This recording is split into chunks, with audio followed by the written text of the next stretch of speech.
মুন্সিগঞ্জের টঙ্গীবাড়িতে Panchgaon UP chairman Suman হত্যা মামলা থেকে অব্যাহতি ও পুনঃ তদন্তে প্রকৃত আসামিদের গ্রেফতার চেয়ে সংবাদ সম্মেলন করলেন ভুক্তভোগীরা।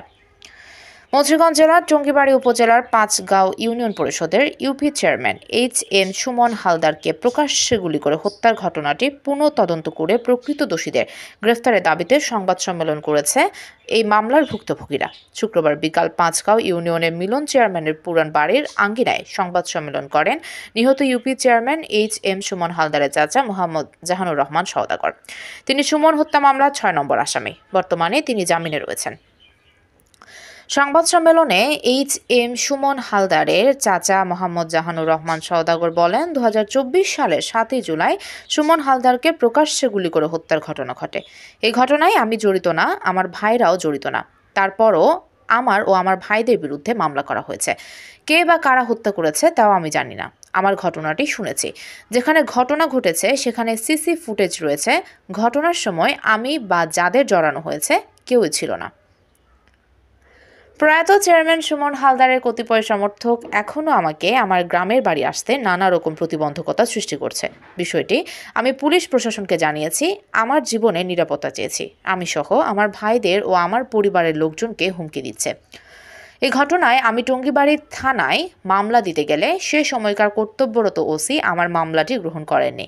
পরে আমি কোর্টে গিয়ে মামলা করি। আমাকে হয়রানি করার উদ্দেশ্যে পরিকল্পিতভাবে এই মামলাটি সাজানো হয়েছে। এই মামলায় আমাকে ছাড়াও আমার ভাই সাবেক ইউপি চেয়ারম্যান মিলানুর রহমান মিলন, মোহাম্মদ সেকিনুরকে জড়ানো হয়। বর্তমানে সুমন হালদার হত্যা মামলায় আমরা সবাই জামিনে আছি। মুন্সিগঞ্জের টঙ্গীবাড়ি উপজেলার পাঁচগাঁও ইউনিয়ন পরিষদের ইউপি চেয়ারম্যান এইচ.এম. সুমন হালদারকে প্রকাশ্যে গুলি করে হত্যা করা হয় রোববার বেলা ১:৩০টার দিকে ইউনিয়নের পাঁচগাঁও আলহাজ ওয়াহেদ আলী দেওয়ান উচ্চ বিদ্যালয়ের আঙিনায়।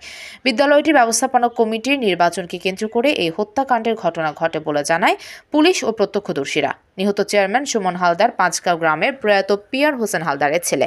তিনি ২০২৩ সালের মার্চে চেয়ারম্যান হিসেবে নির্বাচিত হন। ইউনিয়ন আওয়ামী লীগের যুগ্ম সাধারণ সম্পাদক পদে ছিলেন তিনি। এটা পুলিশ প্রশাসনের ব্যর্থতা কিনা জানি না, কিন্তু তারা বলেছে এটা খেলনা পিস্তল। আমি পুলিশ মহাপরিদর্শকের কাছে আকুল আবেদন, এটাকে তদন্ত করা হোক। অস্ত্র কোথা থেকে আসলো? যখন বলছে সুমন ইমন এটা খেলনা পিস্তল, যদি ইমন সুমন বলতো না এটা অস্ত্র উদ্ধার করা হোক, সেদিন আসল তথ্য বেরোতো। কারণ তখন নূর মোহাম্মদ ভোলা বলতো যে সুমন আর ইমনে আমাদেরকে অস্ত্র তুলে দিছে এবং অস্ত্র প্রশিক্ষণ দিয়েছে, এই তথ্যটা বের হয়ে যেত। তাই এই তথ্য গোপন রাখার জন্য নূর মোহাম্মদ ভোলার পক্ষ হয়ে এটাকে খেলনা পিস্তল হিসাবে হত্যা মামলার তদন্ত সূক্ষ্ম তদন্ত হোক। অস্ত্র কোথা থেকে এলো সেই সূক্ষ্ম তদন্ত হোক। মির্জা মোল্লাকে কে কার ইন্ধনে গুলি করা হয়েছিল সে সূক্ষ্ম তদন্ত করা হোক। তদন্ত করে তাদেরকে আইনের আওতায় আনা হোক। আমি যদি অপরাধী হয়ে থাকি আমার বিচার হবে, আর সত্য উদ্ঘাটিত হলে জনগণ ন্যায় বিচার পাবে। আমি সেই ন্যায় বিচারের আশায় আছি, প্রতীক্ষায় আছি। আমি আরো অনুরোধ করব, আমার এলাকাবাসী নিরীহ শান্তিপ্রিয়, আমার এলাকায় যেন আর কখনো এই সমস্ত অপ্রীতিকর ঘটনা না ঘটে। তাই আমি আইন শৃঙ্খলা বাহিনীর কাছে, মহাপুলিশ পরিদর্শকের কাছে আকুল আবেদন করব, আইন শৃঙ্খলা যেন ধ্বংস হয়ে না যায়। আমার জনগণ যেন সুখে শান্তিতে এলাকা ভিত্তিক বসবাস করতে পারে। রাজনীতি হিংসা বিদ্বেষ আমাদের এলাকায় না আসে। আওয়ামী লীগ বুঝি না, বিএনপি বুঝি না, জামাত বুঝি না, জাতীয় বুঝি না। আমরা বাঙালি জাতি হিসাবে কাঁধে কাঁধ মিলিয়ে শান্তির প্রতীক হিসাবে এসে থাকতে চাই। এই আশা বলে ব্যক্ত করে আমি আমার সংক্ষিপ্ত বক্তব্য শেষ করছি। এসো হে বাঙালি জাতি, দলমত বর্ণ নির্বিশেষে হিংসা বিদ্বেষ ভুলে গিয়ে নতুন প্রজন্মকে সুশিক্ষায় শিক্ষিত করে এই দেশটাকে সুন্দর করে সাজাই। যেখানে থাকবে না সাম্রাজ্যবাদ, যেখানে থাকবে না আধিপত্যবাদ, যেখানে থাকবে না নৈরাজ্যবাদ, যেখানে থাকবে না ইফটিজিং, যেখানে থাকবে না মৌলবাদ। যেখানে তার চেম্বারে আমি সাক্ষাৎকার দিয়েছিলাম। আমার বড় ভাবি মিলন চেয়ারম্যানের ওয়াইফ, তাকে নিয়ে গেছিলাম। ওকে সাক্ষাৎকার দরকার বলেছি যে আমরা আতঙ্কের মধ্যে আছি। আমরা যে কোনো সময় আমাদের উপর জুলুম স্টিমুলা চাইতে জুলুম অত্যাচার করতে পারে, আঘাত করতে পারে। আমরা আপনাদের সহযোগিতা চাই, নিরাপত্তা চাই। তিনি বলছেন আমরা সেটা দেখবো। উপজেলা দিয়ে আসতে পারি নাই। আমি দিঘির পার কামারখানা হাসেল দিয়ে ঘুরে আসছি। আমাকে অনেকেই বলছে ফোনের মাধ্যমে তুমি সাবধানে আইসো, কিন্তু তারা আমার সামনে পড়ে নাই, কিন্তু আমি সাবধানতা অবলম্বন করছি। আমি দিঘির পার কামারখাড়া ঘুরে আমি পাঁচগামার হইতে ঢুকেছি, আমি টঙ্গিবাড়িতে সরাসরি আসতে পারিনি। হইছে আমরা আসামি না,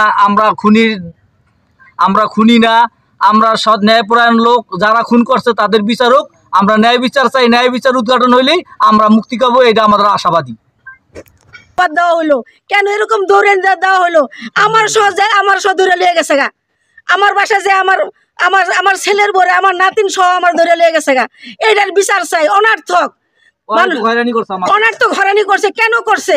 আর আমার ভাই গোছে এত জায়গা একদম ঘর বাড়ি চালে তাসলা এবং সরকারের প্রতি সুদৃষ্টি আকর্ষণ করছি। এই আমার বক্তব্য। আর আল্লাহ হাফেজ। দ্বিতীয় পক্ষের কিছু লোক আসলো, আপনার মোবাইল নাম্বার সম্পদ ধ্বংস করলো, আর্থিক 0172 যা দেখেছি উভয় পক্ষের থেকে যা দেখেছি, এটা আপনাদের মাধ্যমে বাংলাদেশ সরকারের কাছে সুষ্ঠু কি বলে এটাকে সুষ্ঠুভাবে এটাকে পর্যবেক্ষণ করে হোয়াটসঅ্যাপ নাম্বার বাবা দিয়ে দাও।